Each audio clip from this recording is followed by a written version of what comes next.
다 나왔을 거라고 생각하고 우리 찬양하도록 하겠습니다.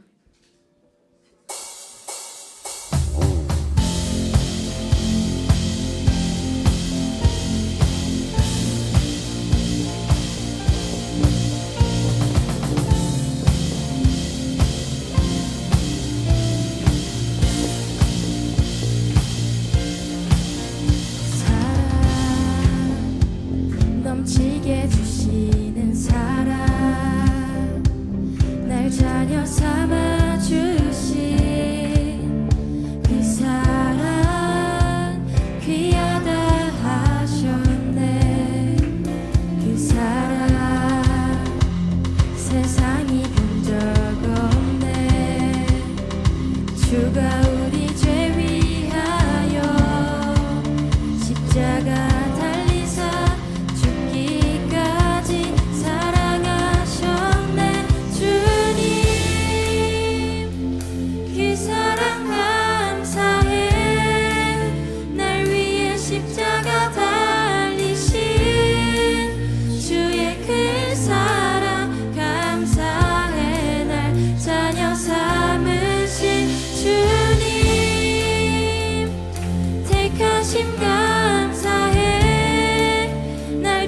삼으신 주님, 오 예수님 찬양하리 영원토록. 사랑 내 죄보다 크신 사랑, 온유하고 겸손해 끝까지 나를 오래 참고 기다리시네. 사랑 수렁에서 건지시고 반석 위에 세우시며 늘 함께 하시니 주님 그 사랑 항상 나 믿네. 주님 그 사랑 감사해. 날 위해 십자가 달리신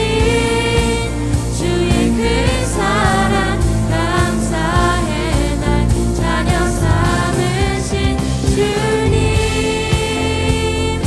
택하심 감사해.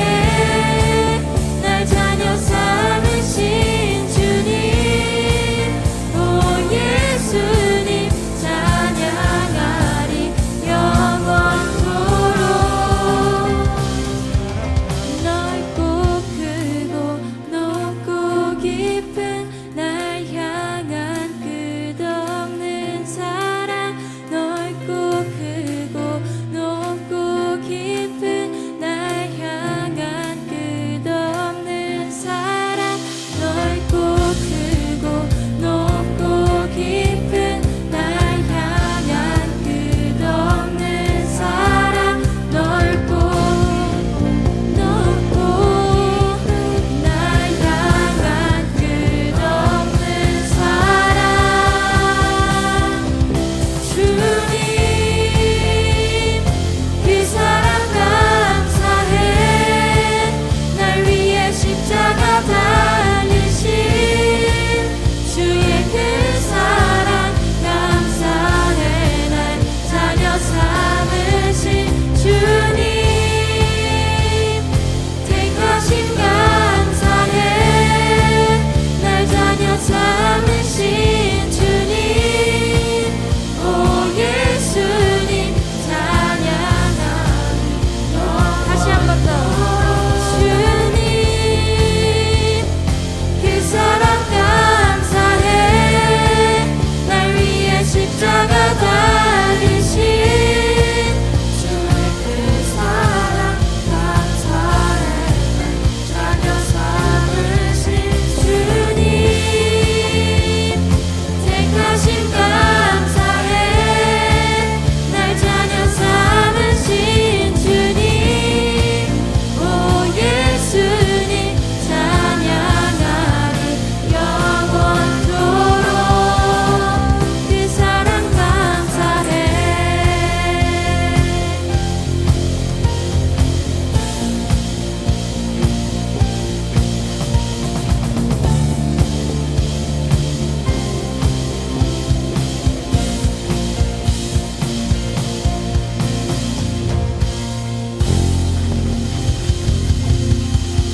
의지했던 모든 것 변해가고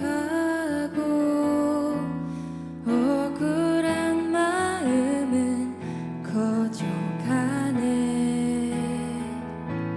부끄럼 없이 살고 싶은 맘 주님 아시네. 모든 일을 선으로 모든 일을 선으로 이겨내고 죄의 유혹을 따르지 않네.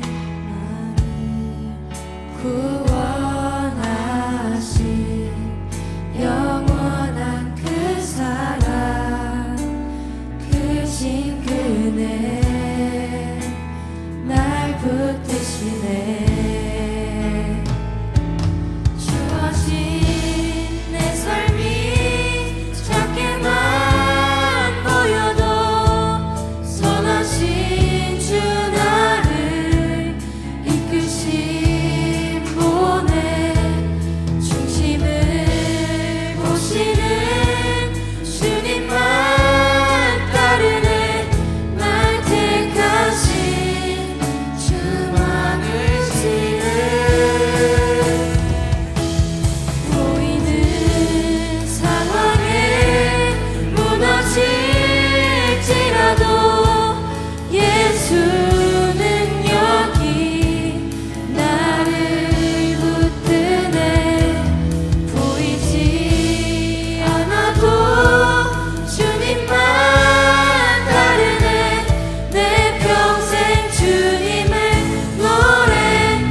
기도할 건데요. 우리가 평소에 힘들고 어려운 일이 생기면 하나님을 원망하는 일이 많은 것 같아요. 하지만 정작 우리는 힘들어서 주님을 만나는 것을 미루고 바빠서 하나님께 시간을 드리지 않는 일이 많아요. 우리는 매주 주님께 새로운 고백을 드리지만 그 고백대로 살지 않는 것 같아요. 하지만 이런 우리의 모습들 속에서도 끝까지 포기하지 않으시는 주님께 감사하고 우리가 매주 드리는 고백이 일상생활 가운데서도 나올 수 있게 실천할 수 있게 해달라고 기도했으면 좋겠습니다. 기도합시다.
하나님, 오늘도 모두가 이 자리에 나와 예배를 드립니다. 이번 주에 행복했었던 일만 가득했던 친구들이 나왔습니다. 이번 주엔 힘든 일만 겪었던 친구들도 나왔습니다. 이번 주에는 아무 일도 없이 그저 시간을 보낸 친구들도 나왔습니다.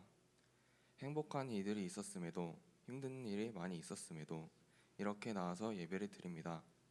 하나님을 만나고 싶은 친구들도 있고 하나님께 위로받고 싶은 친구들도 있고 하나님께 자신을 내려놓고 자신의 마음을 고백할 친구들도 나왔습니다.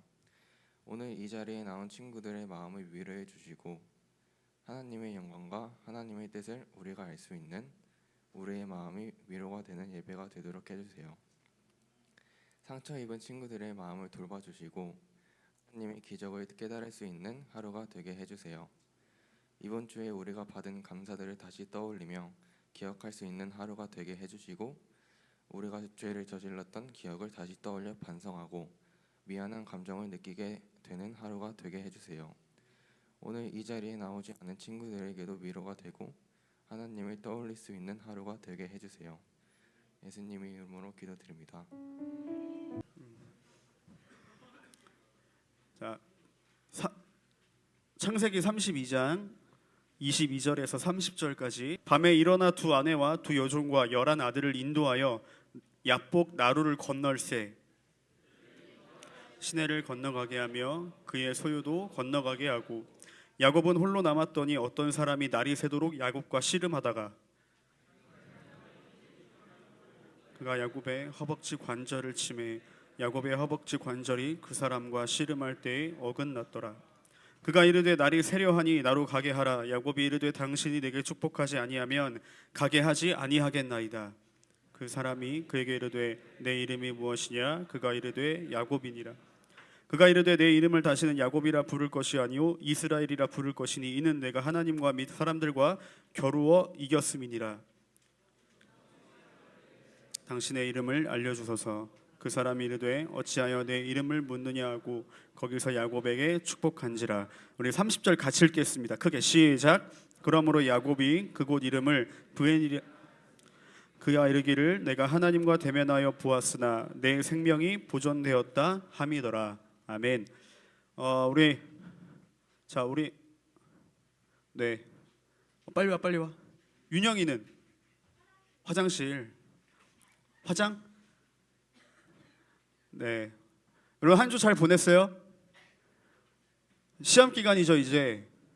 네, 벌써 우리 겨울 수련회 간 지가 얼마 안 된 것 같은데, 네, 벌써 6월 달입니다, 여러분. 우리 이번 주 수요일에는 고3들 또 6월 모의고사 보죠. 네, 우리 6월 모의고사 잘 보라고 우리 박수 한번 좀 응원의 박수를 한번 쳐줄까요? 네. 뭐 공부를 했어야 잘 보겠죠, 그렇죠? 네. 박수 친다고 뭐 잘 볼 것 같으면 맨날 박수 쳐주지 우리가. 네. 아무튼 그렇습니다. 네. 자, 그 영상을 하나 볼 건데요. 네, 이 앞에 영상을 하나 볼 건데 이게 영화거든요.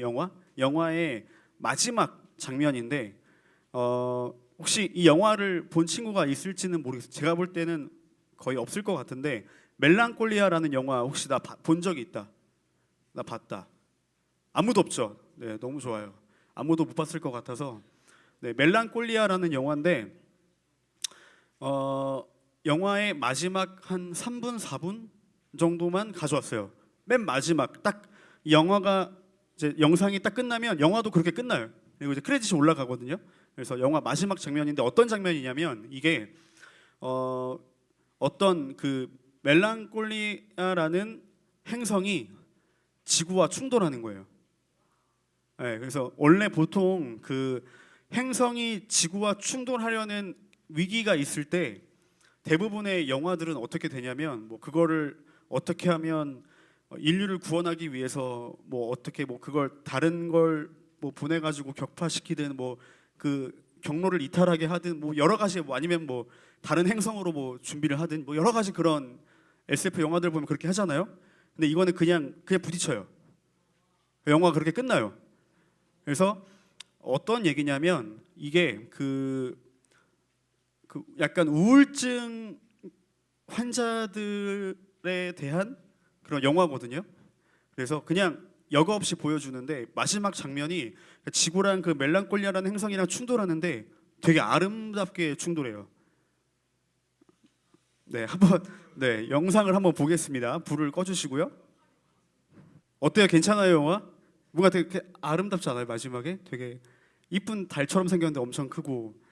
그래서 이 멜랑콜리아라는 행성의 이름을 가진 행성인데, 여러분 멜랑콜리라는 말 들어봤죠? 멜랑콜리. 기분이 멜랑콜리해. 이런 표현 잘 안 쓰겠지만 나 들어봤다. 이런 단어 들어본 적이 있다.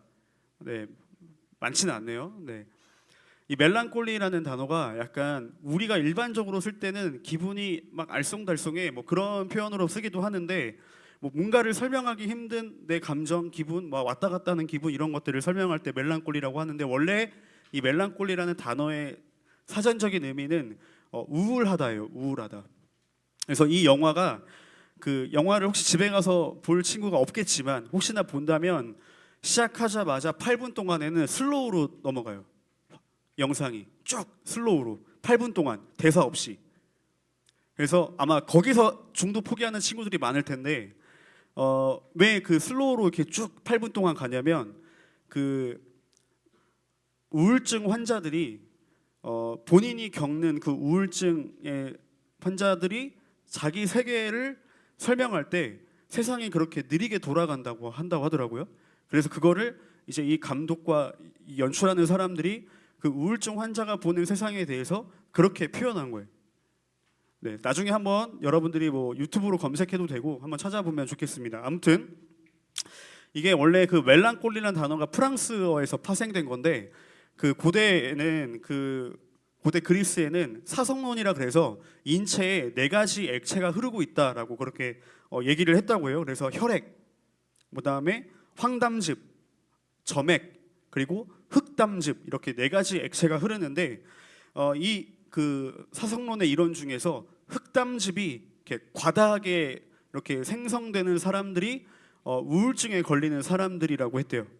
왜냐하면 이 우울이라는 감정이 지나칠 경우에 이거를 일종의 그 질환으로 봤다는 거죠. 여러분, 우울이라는 건 뭐냐면 우리가 보통 뭐 좌절, 슬픔 이런 것들도 단어도 많이 쓰잖아요. 근데 슬픔이랑 우울이랑 같을까요, 다를까요? 아니, 화음이 머리를 새로 했네.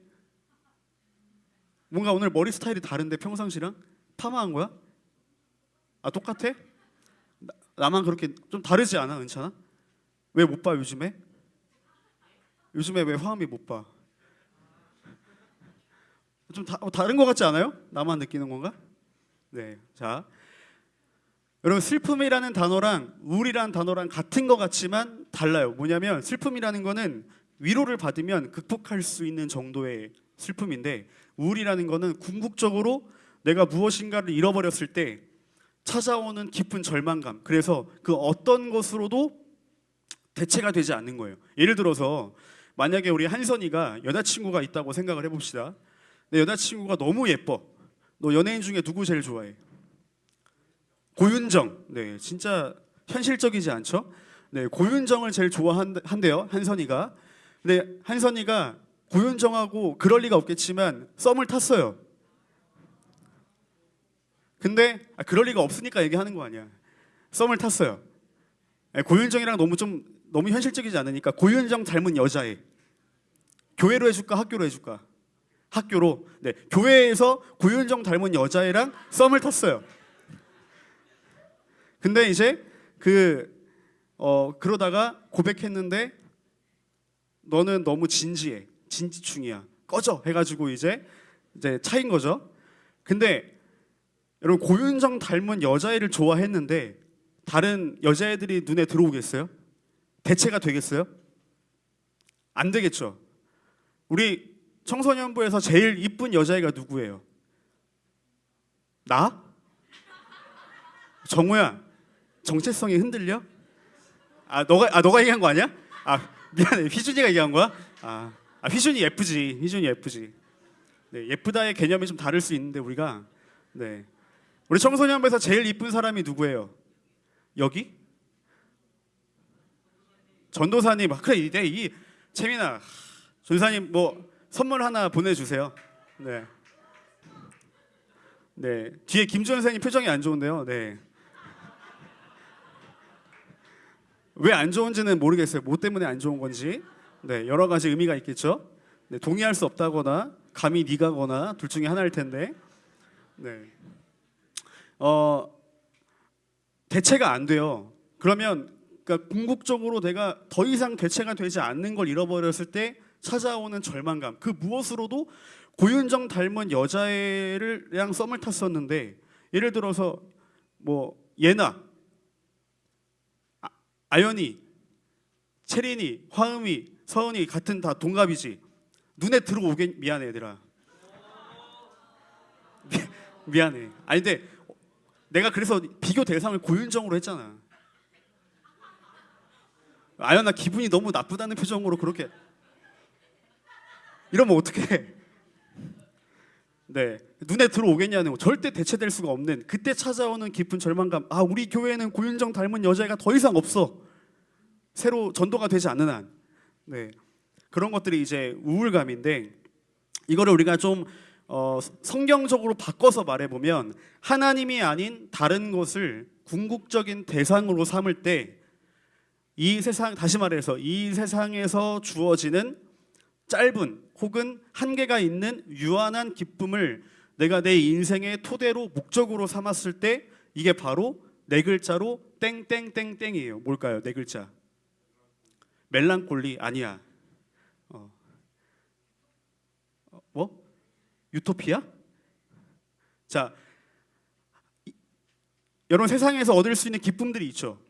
그 목사님이 지난주에 주중에 목요일인가 그 중앙예담학교 우리 정훈이랑 그다음에 여현이랑 김훈이 왔는데 기훈이랑 신방을 했어요. 근데 얘네 신방을 하고서 이렇게 그 메가 컴포즈에서 우리 이렇게 뭐 음료 주문하고 기다리고 있는데 저 오랜만에 그 목사님 아주 어렸을 때부터 같이 교회에서 신앙생활했던 친한 누나를 만난 거예요. 네, 그 만나기 직전에 컴포즈에서 이렇게 인스타 막 이렇게 보다가 게시물에 좋아요를 그 누나 걸 눌렀거든요. 근데 같은 건물에 있었던 거야. 네, 그래가지고 이제 만나가지고 학교에 다시 데려다 주고 누나랑 이제 그 오랜만에 너무 우연히 만나서 기분이 좋아가지고 한 그 거기 어디죠? 무슨 호수지? 광교 호수공원. 네, 호수공원에서 한 3바퀴 돌았어요. 이렇게 걸어서 얘기하면서. 네, 여러분 데이트 아니고요. 내가 38살인데 38년 동안 같이 함께 지냈던 누나예요. 태어날 때부터 가족 같은 사이. 내가 그랬으면 이걸 여기서 얘기하겠니, 얘들아? 네, 그래가지고 이제 그 누나랑 이제 막 대화를 하는데 그 누나가 어디서 일하냐면 여자 교도소의 교도관이에요. 네, 네. 우리 여자친구들은 그 누나를 만날 일이 없기를 바래요. 알죠? 네. 근데 이제 무슨 말을 했냐면 그 요즘에 너무 마약하는 사람들이 많대요. 여자 중에서도. 그래서 그 교도소에 어느 교도소인지는 기억이 안 나는데 주성아 졸리면 서 있어도 돼. 그 어디까지 얘기했죠? 아, 여자 그 교도소에서 교도관인데 마약하는 사람들이 너무 많다는 거예요. 마약은 끊을 수 있어요, 없어요? 거의 쉽지 않잖아요. 그래서 약을 투입해야 되는데 투약을 못하면 어떻게 돼요? 사람이 미쳐가죠, 약간.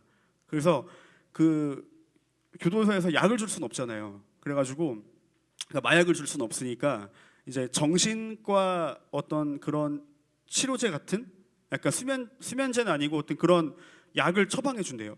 근데 그 약을 먹으면 사람이 되게 그 다운된다고 하더라고요. 그래서 말투가 어떠냐면 교도관님 이렇게 말한대요. 에? 그래가지고 막 그런 얘기하면서 그 반쯤은 아무런 목적도 없이 어떤 멀쩡한 정신도 없이 그냥 24시간을 그 상태로 보낸다는 거예요. 그러니까 일시적인 기쁨을 누리지만 그 외에 대부분의 시간은 뭐예요? 정반대의 깊은 우울감을 경험하게 되는 거죠. 마찬가지로 하나님이 아닌 다른 대상으로 우리가 만족하려고 할 때 그거를 성경은 네 글자로 우상숭배라고 얘기해요. 우상숭배. 그러니까 우리가 보통 우상숭배하면은 무슨 여기 불상 앞에 절하고 제사상 앞에서 뭐 차례 지내고 절하고 그런 거를 우리가 우상숭배라고 생각을 하겠지만, 자, 여러분 각자의 마음 속에 여러분의 영혼의 집이 있다고 생각을 해봅시다. 여러분의 집이 있어요. 그 영혼이에요. 여러분의 영혼인데 그 집에는 뭐가 있어요? 방이 있죠. 각 방마다 여러분들이 내가 갖고 싶은 거, 내가 얻고 싶은 거, 내가 노력해서 뭔가 받고 싶은 보상들이 그 안에 있다고 해봅시다. 그것들이 다 여러분에게 뭐가 될 수 있는 거예요? 우상들이 될 수 있는 거겠죠. 예를 들어서 영화 중에 반지의 제왕 영화 혹시 본 적 있어요? 반지의 제왕? 네, 반지의 제왕을 보면 반지의 제왕에서 가장 핵심적인 스토리 라인이 뭐예요? 반지. 무슨 반지? 절대 반지. 그러니까 반지의 제왕을 그 스토리를 이끌어가는 핵심 요소는 어둠의 군주 사우론의 절대 반지죠. 절대 반지의 힘. 그 절대 반지를 얻기 위한 여러 가지 싸움과 투쟁이 벌어지는 스토리가 반지의 제왕 스토리잖아요. 그렇죠? 근데 자, 그 절대 반지를 얻어서 그걸 통해서 내가 좋은 영향력을, 그 좋은 곳에 힘을 사용하려고 아무리 그래도 좋은 의도를 갖고 있어도 어떻게 돼요? 결국에는 누구나 할 것 없이 다 나락으로 떨어져요. 타락해요. 왜냐하면 이거를 이제 어떤 철학자가 뭐라고 얘기했냐면, 철학자도 되게 할 일이 없는 것 같긴 해요. 반지의 제왕의 절대 반지에 대해서 이렇게 얘기했어요. 철학적으로 마음속에 가장 간절한 열망을 우상 숭배로 끌어올리는 증폭기와 같다. 자, 무슨 말일까요? 마음속에 있는 가장 간절한 열망을 끄집어내는, 끌어올리는 어떤 거라고요? 증폭기와 같다. 그래서 좋은 일을 하는 것이 목적이라 하더라도 반지의 힘을 빌리면 수단과 방법을 가리지 않고 어떤 일도 서슴없이 저지르게 되는 거죠. 그래서 결국에는 그 목적이나 어떤 그런 가치가 다 무너지게 되고, 마치 그걸 취하려고 하는 그 시도 자체만 절대적으로 변하게 된다는 거예요. 그래서 사우론의 절대 반지를 지닌 사람은 점점 더 뭐에 집착하게 돼요? 반지에 집착하죠. 그래서 반지에 집착하는 유명한 그 캐릭터가 하나 있잖아요. 골룸, 그렇죠? 골룸이 가장 그 반지에 집착하는 대표적인 캐릭터죠. 손에 넣지 않고는 살아갈 수 없는 거, 막 거기에만 미쳐가지고 몰입하게 되는 거, 그런 것이 바로 우상 숭배라는 거죠. 이거를 우리가 조금 더 쉽게 요즘 시대로 설명을 해보자면, 여러분 혹시 크림이라는 앱을 나는 이용한다. 크림. 네. 보통 이제 뭐 신발을 사거나 옷을 살 때 이 크림이라는 앱을 이용하는 사람들이 있죠. 뭐 일반 매장 가서는 잘 볼 수 없는 그런 이렇게 그 신발들이나 이런 것들, 옷들을 이제 리셀가를 주고 사는 거잖아요. 크림에서. 근데 크림은 예전에는 목사님이 처음 이용할 때는 수수료가 500원, 1000원이었거든요. 점점 얘네가 미쳐가지고 약간 배달의 민족과 비슷한 것 같아요.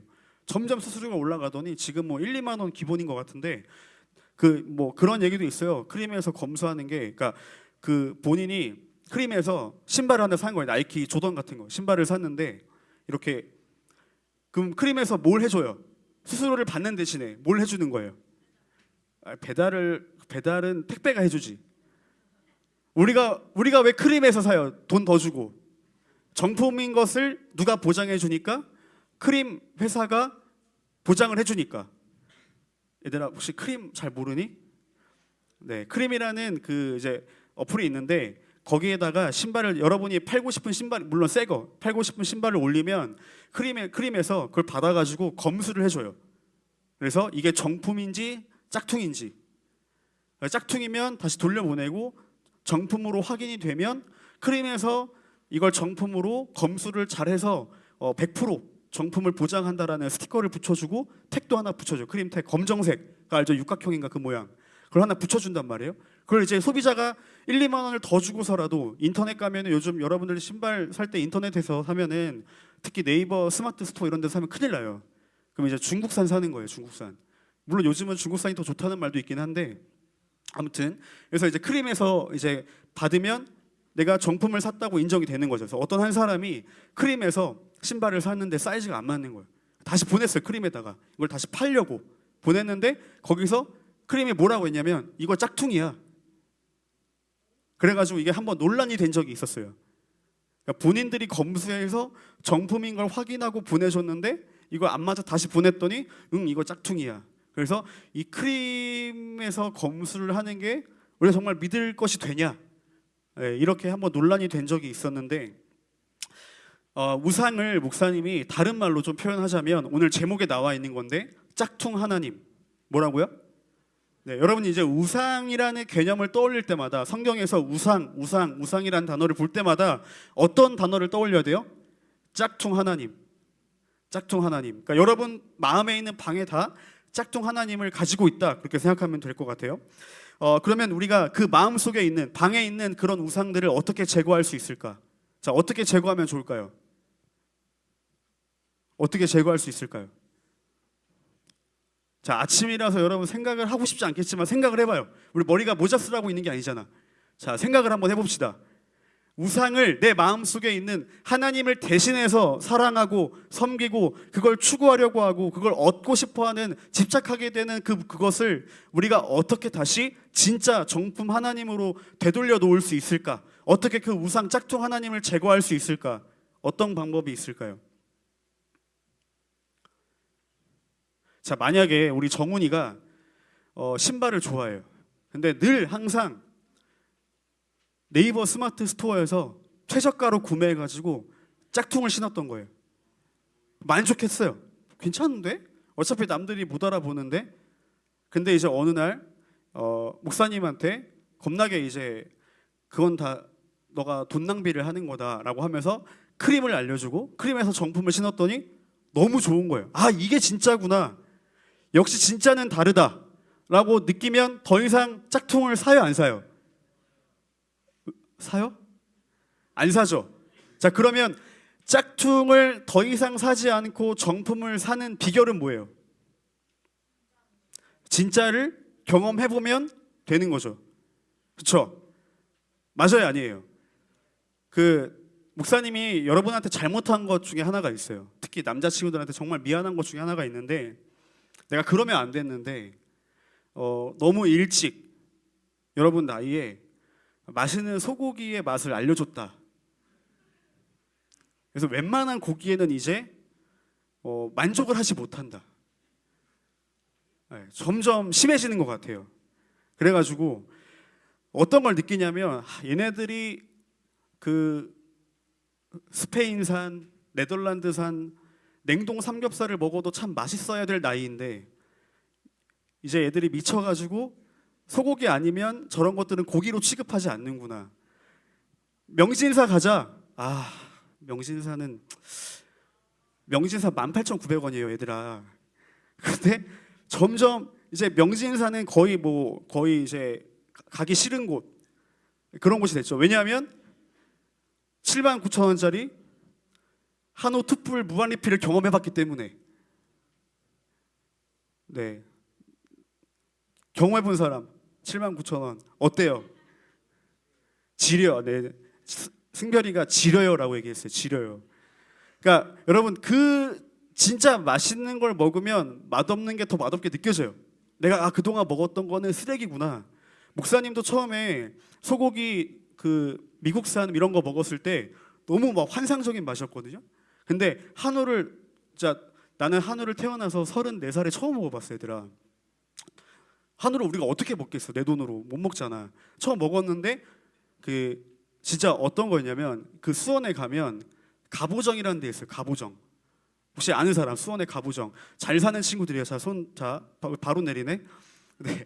갑오정이란 유명한 이제 한우 갈비집이 있는데 거기서 어떤 집사님이 대접을 해주신다 그래서 처음 가봤거든요.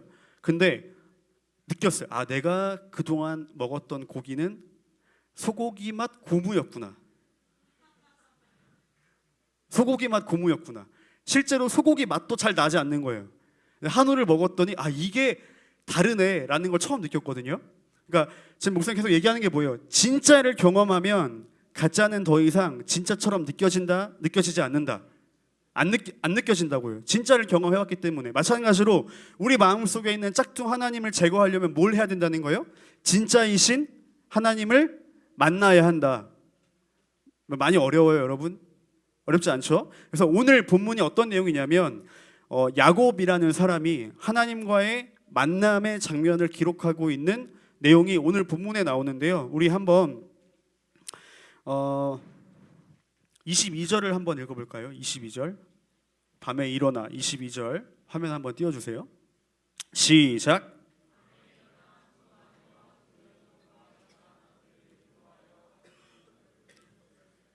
네, 지금 어떤 상황이냐면 여러분 야곱이 고향을 떠나서 삼촌 라반의 집에서 여러 가지 어려움을 겪다가 이제 성공을 해서 마침내 두 아내 레아와 라헬을 데리고 또 12아들을 데리고 수많은 하인과 재산과 가축을 거느리고 이제 고향으로 좀 돌아가야겠다라고 마음을 먹었어요. 그런데 고향이 이제 가까워졌을 때 야곱의 형이 누구예요? 쌍둥이 형 에서가 400명의 군사를 이끌고 지금 야곱을 향해서 오고 있다는 소식을 하인에게 들은 거예요. 지금 에서는 왜 야곱에게 400명의 군사를 이끌고 오고 있을까요? 팥죽을 뭐 주려고? 환영식 해주려고요? 하나님의 사랑이 야곱의 삶 가운데 가득하기를 축복합니다. 이거 불러주려고요? 아니면 뭐 우리 새 친구 환영하는 날처럼 이렇게 뭔가 막 제비 뽑아가지고 선물 주려고? 축의금? 축의금을 왜 줘? 결혼하는 것도 아닌데. 죽이려고. 네, 그렇죠. 지금 에서가 왜 빡쳐 있어요? 본인이 장자로서 가져가야 될 장자의 명분, 장자의 상속권을 야곱이 변장을 해서 가로챘거든요. 그래서 튀었어요. 삼촌 라반의 집으로. 그래서 에서는 그때부터 동생 야곱을 죽이고 싶어 했거든요. 근데 그 야곱이 20년이 지나서 이제 고향으로 내가 있는 곳으로 온다고 하니까 이제 에서가 그 20년 동안 기다렸던 드디어 그 한을 풀기 위해서 지금 동생 야곱을 죽이기 위해 400명의 군사를 모아가지고 지금 떠나온 야곱에게로 향하고 있는 거예요. 이 새끼 내가 만나면 죽여버리겠다 이러면서. 그러니까 야곱은 두려워요, 안 두려워요? 두렵죠. 여러분 만약에 여러분 그 밖에서 놀다가 전화가 왔어요. 집에서 엄마한테 혹은 아빠한테 당장 빨리 들어와. 지금 뭐 하는 거야? 그래서 집에 갈 때 마음이 어때요? 두렵죠. 막 콩닥콩닥하고 미쳐 뒤졌다 진짜 오늘 막 망했다 이러면서 이제 집에 가잖아요. 그때 여러분 안 혼나는 방법이 하나 있어요. 꿀팁. 뭐냐면 두 가지인데 둘 중에 하나 한번 해봐요. 진짜 실험적으로. 첫 번째는 문 딱 열면 엄마 아빠가 뭐라고 얘기해요? 너 이리 와. 지금 몇 시야? 뭐 하는 거야? 연락 왜 안 받아? 막 할 거 아니에요. 그때 진짜 나 진짜 배가 너무 아파. 화장실로 가가지고 엄마의 혀가 가라앉을 때까지 기다리는 거죠. 이게 1번. 그 다음에 2번은 알아서 스스로 문 열리자마자 엄마가 너 뭐야 하는 순간에 바로 무릎을 꿇고 엎드리고서 내가 죽을 죄인입니다. 저는 쓰레기예요. 저는 정말 그지 새끼입니다. 제가 왜 태어난지 저도 모르겠어요. 막 이제 막 자학을 하는 거죠. 여러분 그 성적 망쳤을 때도 똑같은 방법 통해요, 여러분. 시험 망쳤다. 이제 엄마한테 얘기를 하잖아요. 그러니까 엄마가 화내기가 미안할 정도로 스스로를 막 너무 막 절망으로 몰아넣는 거예요. 엄마 나는 왜 태어난지 모르겠어요.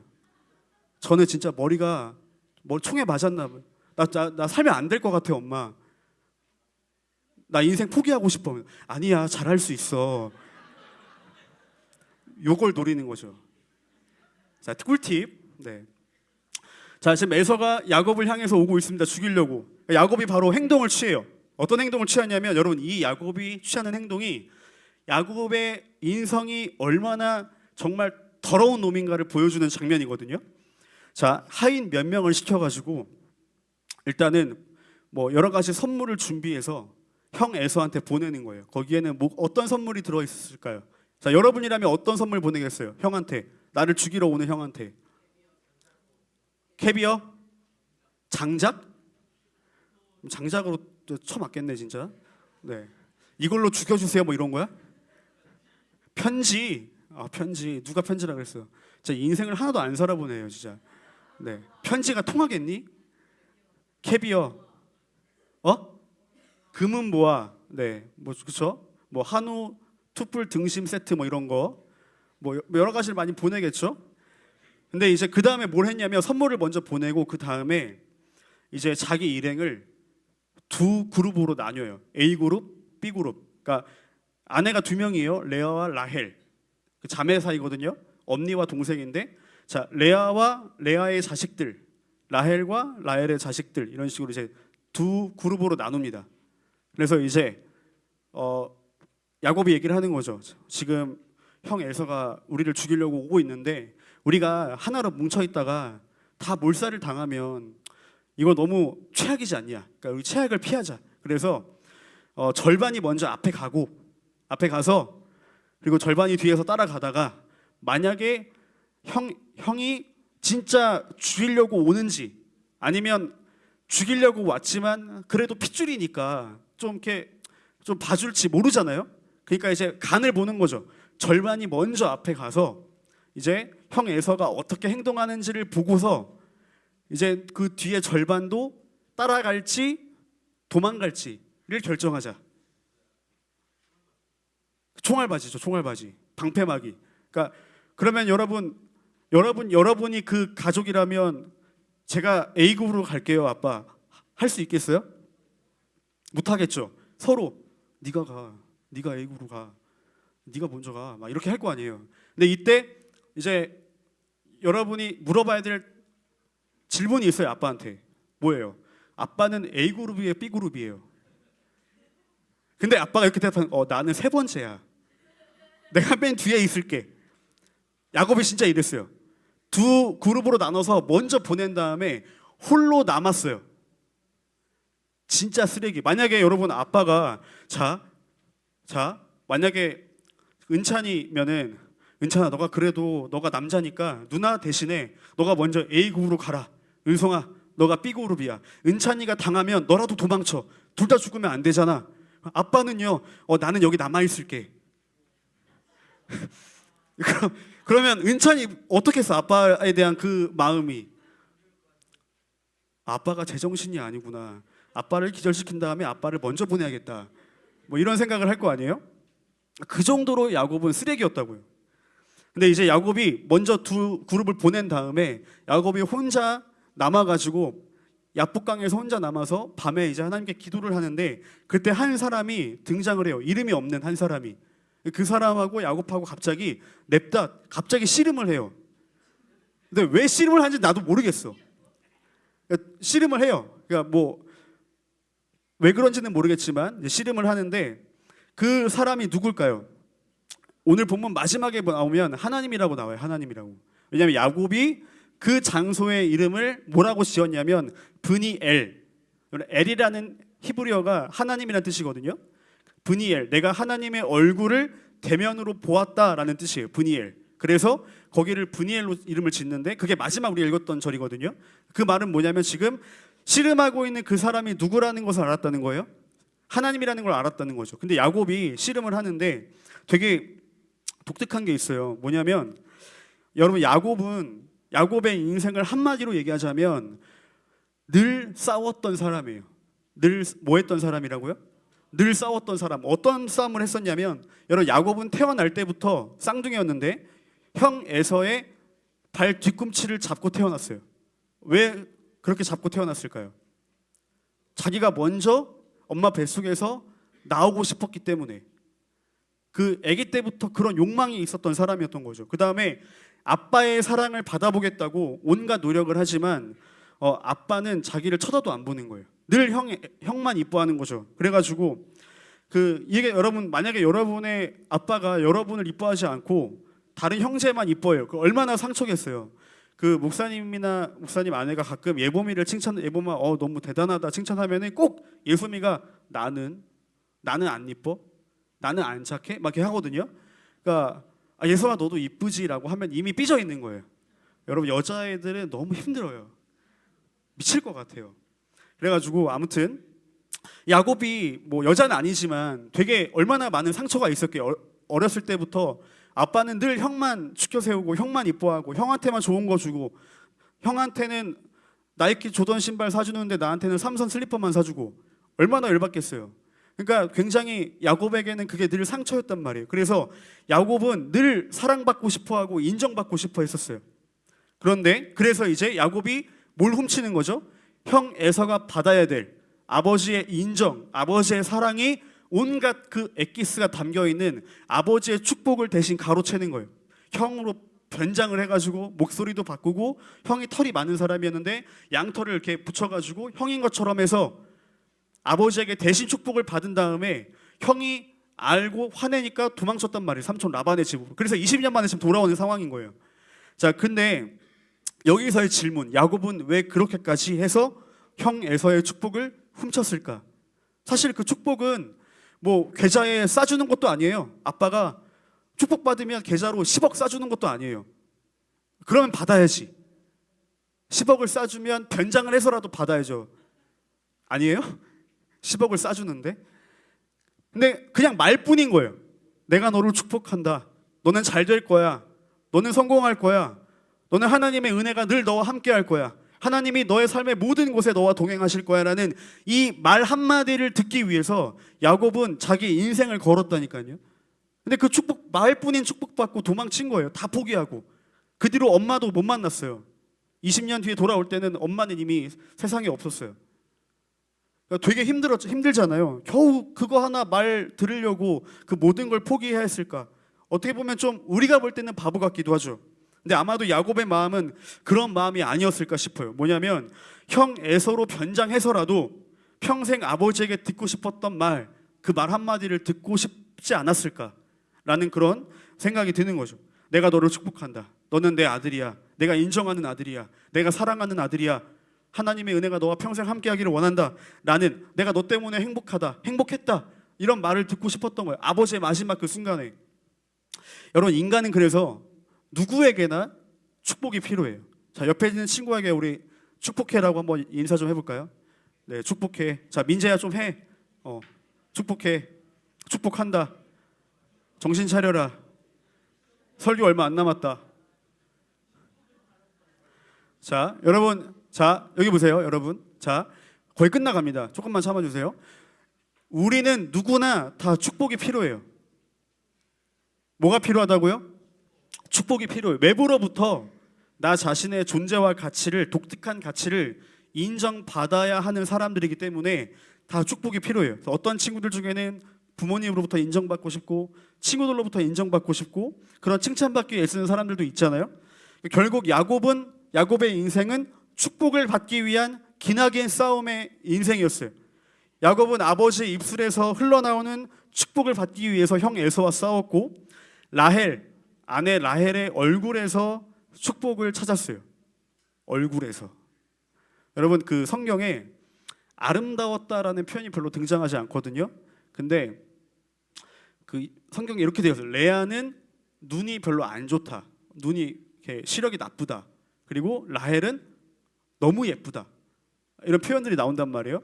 여러분, 눈이 나쁘다라는 거는 시력이 안 좋아서 렌즈를 껴야 하거나 안경을 써야 된다라는 의미가 아니라, 그 당시의 표현은 뭐냐면 눈이 썩었다, 눈이 안 예쁘다, 못생겼다라는 말을 우회적으로, 너무 또 레아가 상처받을 수 있잖아요.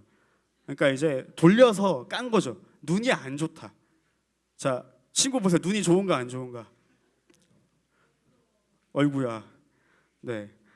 근데 반대로 라헬은 예뻤다는 거예요. 그러면 지금 자, 야곱이 누구를 좋아했냐면 레아를 좋아했겠어요? 라헬을 좋아했겠어요? 라헬을 좋아했어요. 삼촌한테 딜을 했단 말이에요. 라헬을 제 아내로 주십시오. 삼촌이 오케이, 그러면 너가 6년 동안 열심히 내 밑에서 일하면 내가 라헬 줄게. 6년 동안 열심히 일하고 드디어 라헬을 얻는 밤이 왔어요. 그래서 방에 라헬이 들어온 줄 알았어. 근데 아침에 일어나 보니까 레아야. 쉣. 레아. 아침에 일어나 보니까 레아야. 그래가지고 삼촌한테 겁나 따졌단 말이에요. 지금 뭐하는, 나한테 왜 사기를 치냐. 삼촌이 미안하다. 그래도 언니가 먼저 가야 되지 않겠냐. 이 바닥에 룰이라는 게 있는데 내가 라헬도 주겠다. 6년만 더 일해라. 해가지고 야곱이 또 6년을 일해요. 14년을 일해요. 그래서 라헬을 얻어요. 고윤정 닮은 라헬을 사랑하는 아내로 맞이하는 거죠. 행복했겠어요? 안 행복했겠어요? 연이 되게 좋아하네. 네. 자, 행복했겠죠. 잠깐 동안. 근데 시간이 지나고 나서 또 그 행복도 사라지는 거예요. 라헬의 얼굴에서 축복을 찾기 위해서, 인생의 행복을 찾기 위해서 그렇게 싸웠는데 다 결국에는 성공하지 못했어요. 잠깐 동안은 자신이 원하는 걸 얻어냈지만 여전히 야곱의 마음은 공허하고 가난했던 거예요. 그런 상황에서 지금 형 에서가 군대를 이끌고 자기를 죽이러 오고 있는 거죠. 근데 그날 깊은 밤 속, 혼자 어둠 속에서 야곱은 뜻밖에도 한 사람의 공격을 받아서 지금 그 사람과 몇 시간 동안 몸싸움을 벌이고 있는 거예요. 씨름을 하고 있는 거예요. 본문은 이 사람에 대해서 정확하게 설명하지 않지만 아까 말했죠. 마지막 브니엘이라는 단어에서 우리가 힌트를 얻을 수 있다. 하나님이다. 야곱도 어느 시간이 어느 정도 지나고 나서 이 나랑 지금 씨름을 하고 있는, 몸싸움을 벌이고 있는 이 사람이 하나님이라는 사실을 알았어요. 그래서 야곱이 어떤 말을 하냐면, 우리 말씀을 한번 보겠습니다. 26절 우리 한번 같이 읽어볼까요? 26절. 자, 26절. 자, 시작.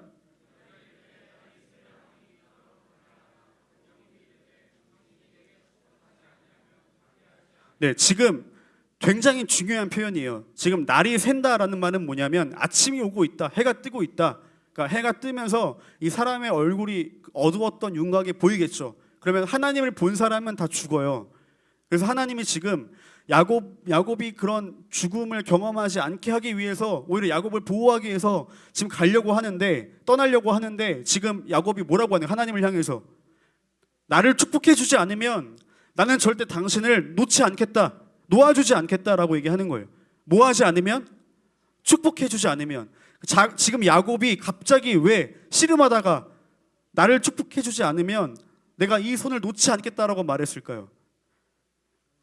하나님이라는 걸 알았으니까. 하나님이라는 걸 알았는데 왜 축복을 얘기하는 거예요? 야곱은 그때 깨달았던 거예요. 내가 그동안 그렇게 형 에서와 싸우면서 경쟁하면서 삼촌 라반의 집에서 그렇게 내가 온갖 고생을 하면서 내가 얻으려고 했던 그 행복, 그 축복, 그것이 결국은 그들에게서 나오는 게 아니라 누구에게서 오는 거라는 걸 알았던 거예요?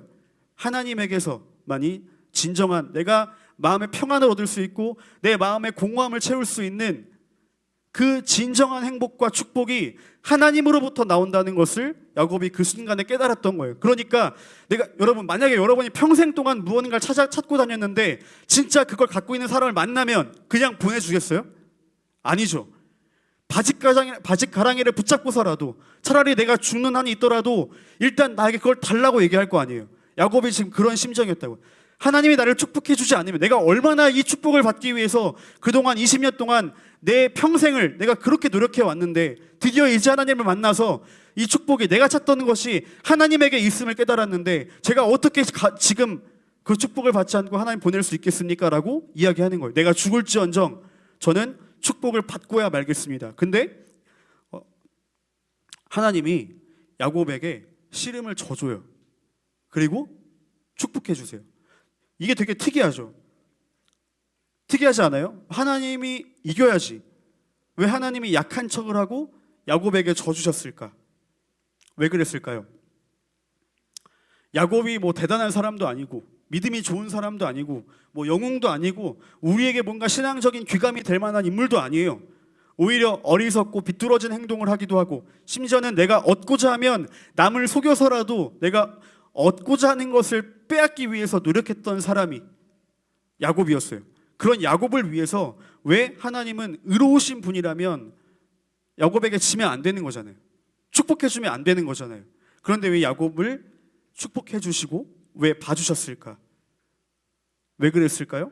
이 질문의 답이 신약에 있죠. 우리 반주를 좀 주면 좋겠습니다. 이 질문의 답이 신약에 있어요. 어딜까요? 십자가. 예수님의 십자가 사건.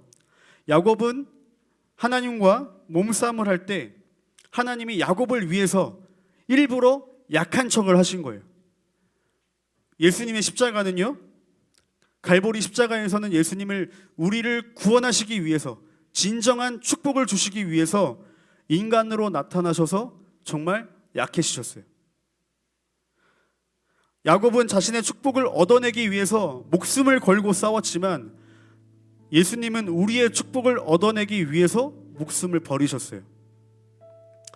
이게 야곱의 하나님과의 씨름에서 보여주는 하나님이 약해지신 이유예요. 야곱을 향해서 져주신 이유예요. 우리를 축복해 주시고 우리를 구원해 주시기 위해서. 야곱이 받은 그 축복은 결국은 신약에서 말하고 있는 예수 그리스도의 십자가 사건을 통해서 우리에게 주어지는 하나님의 구원의 은혜라는 사실이죠. 바로 이것이 우리가 우리 안에 존재하는 짝퉁 하나님을 물리칠 수 있는 유일한 치료제예요. 자, 뭐라고요? 예수님의 십자가 사건을 내가 내 인격으로 경험하는 것, 하나님을 경험하는 것이 여러분의 삶에 짝퉁 하나님을 물리칠 수 있는, 치료할 수 있는 유일한 치료제라고요.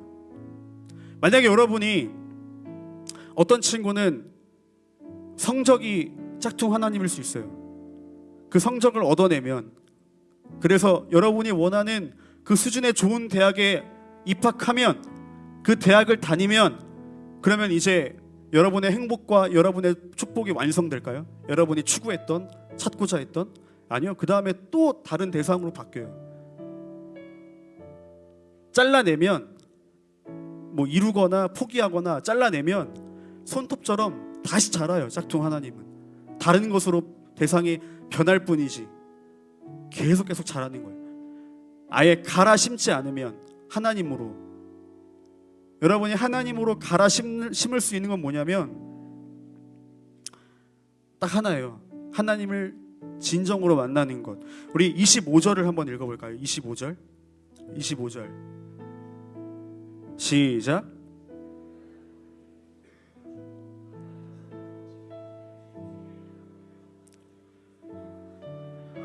네, 지금 하나님이 야곱과 씨름할 때 하나님이 야곱의 허벅지 관절을 쳤대요. 여기를 친 거예요. 여기 골반을 쳐가지고 골반이 어긋나서 야곱이 평생 다리를 절었어요.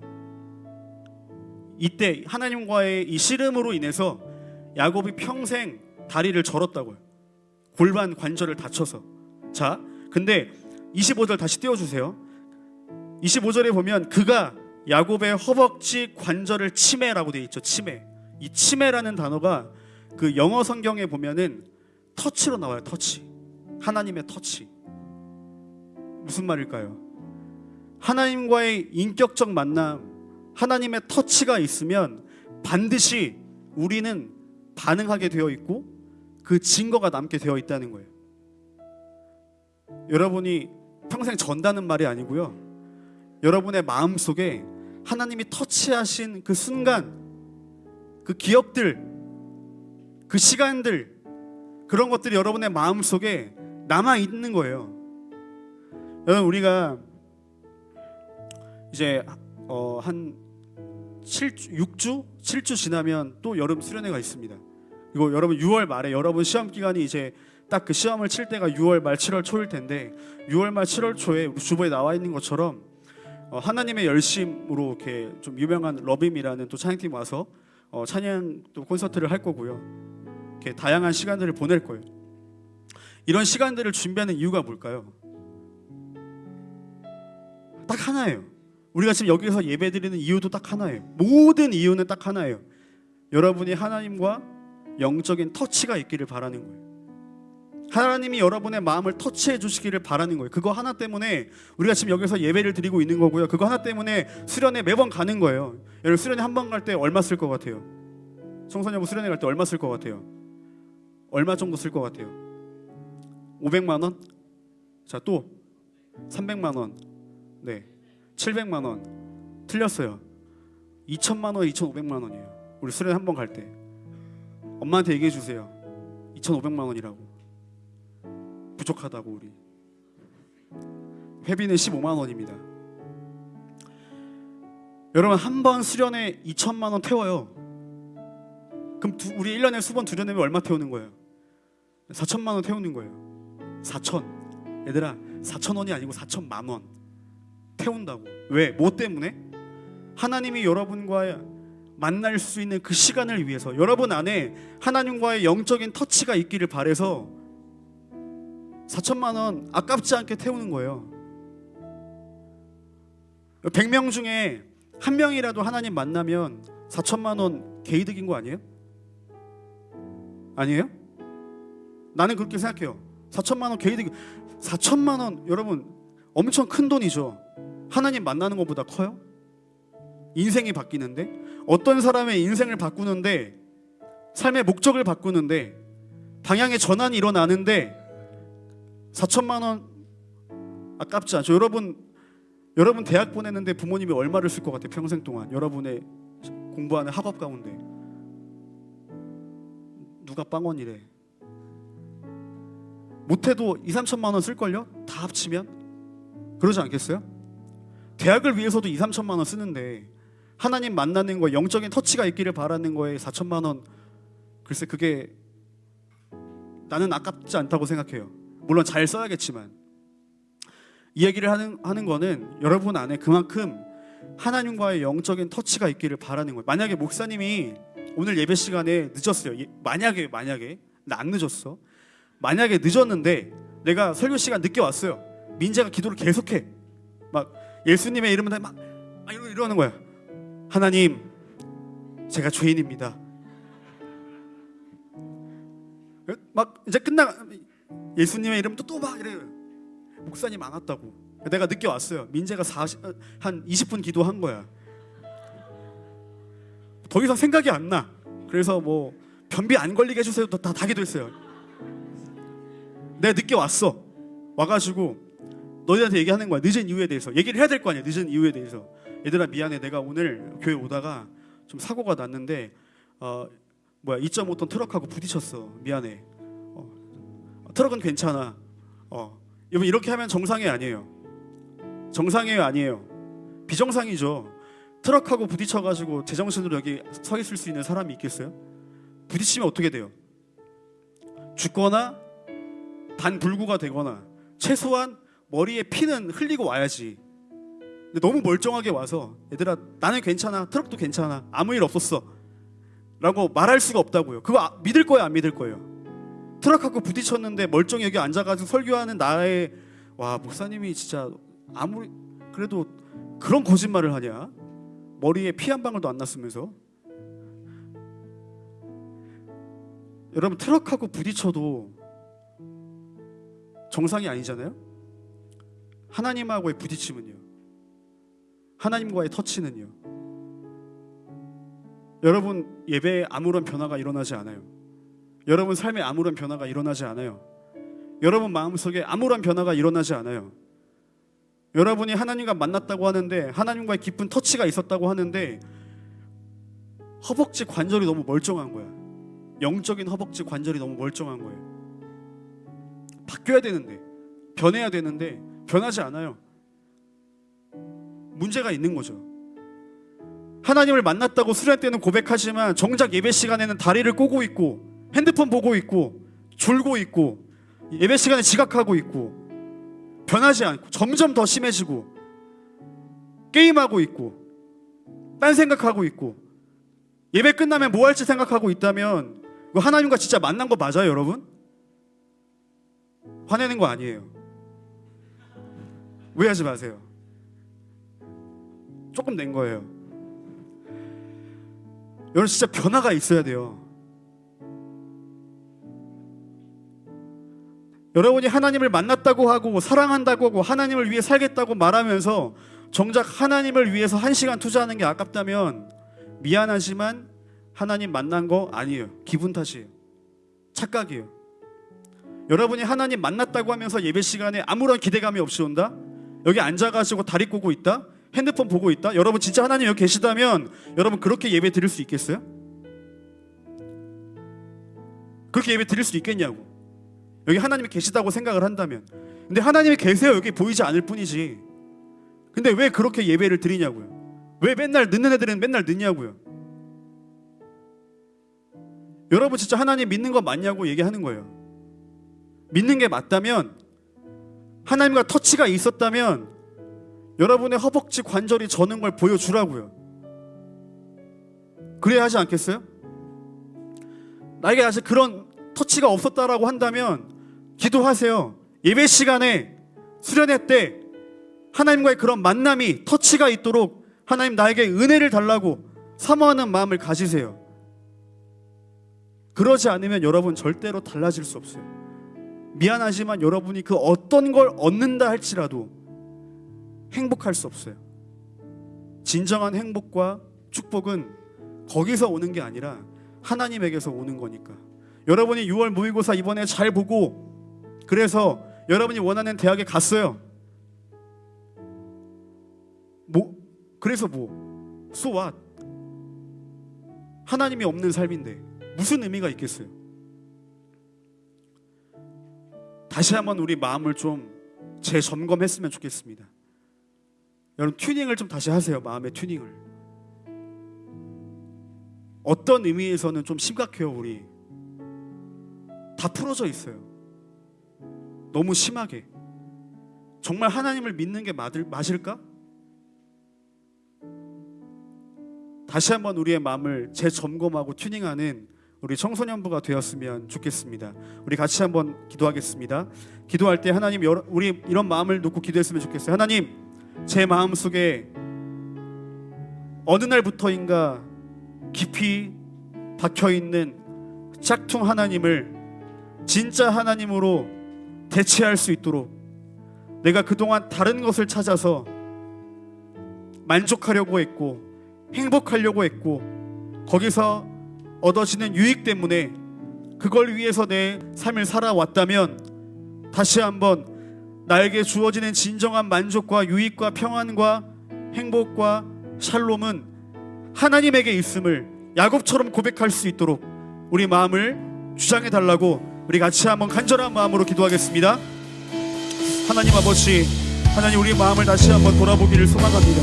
하나님 우리 마음속에 있는 수많은 욕구들, 욕망들, 하나님 어쩌면 절대반지처럼 하나님 그렇게 하나님이 아닌 다른 것을 찾아 헤매며 하나님 우리의 마음을 거기에 빼앗긴 채 하나님을 살아가고 있는 친구들이 있다면 하나님 우리에게 다시 한번 이 말씀이 하나님 그 영혼의 깊은 터치를 하게 하시고 하나님 그 마음을 만져주시고 하나님 변화를 일으켜주셔서 다시 한번 하나님을 가장 삶의 최우선순위로 동선해갈 수 있는 하나님 우리 아이들이 될 수 있도록 하나님 붙들어 주시고 하나님 인도하여 주시기를 소망합니다. 하나님 야곱을 만나 주셨던 것처럼 하나님 우리 아이들을 만나 주십시오. 하나님 야곱에게 평생에 지울 수 없는 하나님과의 만남에 하나님 그 자리가 상처가 있었던 것처럼 하나님 우리 친구들에게도 그 마음에 하나님과 깊은 만남의 터치가 하나님 새겨지는 시간이 될 수 있도록 하나님 붙들어 주시고 인도하여 주시기를 소망합니다. 하나님 주만 의지하기를 원합니다. 주만 바라보기를 소망합니다. 주만 고백하기를 원합니다. 주만 사랑하기를 원합니다. 주님 역사하여 주시고 인도하여 주시옵소서. 주님 은혜 주시기를 소망합니다. 하나님 역사하여 주시옵소서.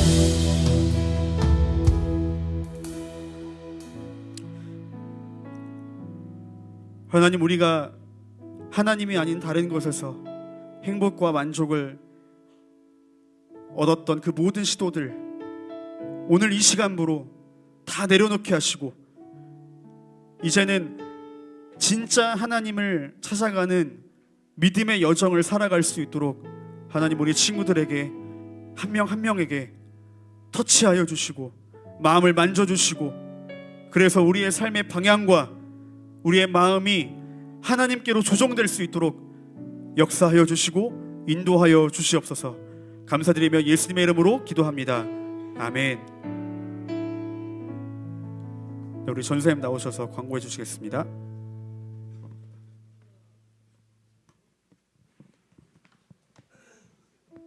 네, 여러분 반갑습니다. 광고하겠습니다. 오늘 혹시 새로운 친구가 있나요? 네, 있다고 하네요. 우리 한선이 준비해 주세요. 오늘 세가도 환영 준비해 주시고요. 네, 매주 금요일 금요기도회가 계속